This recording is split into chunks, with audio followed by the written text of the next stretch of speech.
Saudara, dua mahasiswi di Surabaya terjebak di dalam lift saat listrik padam. Evakuasi berlangsung dramatis karena kedua mahasiswi harus melalui sela-sela sempit pintu lift untuk keluar.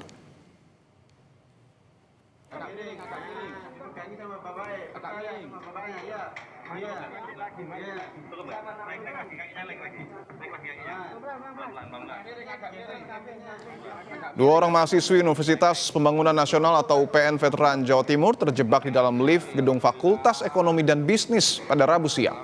Insiden terjadi usai listrik padam, akibatnya lift mendadak berhenti di antara lantai 1 dan 2. Kedua mahasiswi berteriak minta tolong hingga terdengar sejumlah mahasiswa dan satpam yang sedang menunggu lift.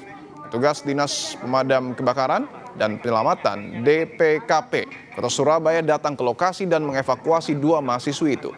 Evakuasi berlangsung 30 menit, kedua korban dikeluarkan menggunakan tangga melalui celah sempit pintu lift.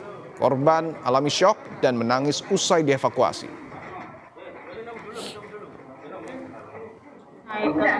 Dua kita terus tiba-tiba mati apa kayak jatuh terus mati gitu. Itu aja ya? Iya. Ini mau kuliah gimana? Mau bimbingan. Isinya 2 orang tadi ya? Iya.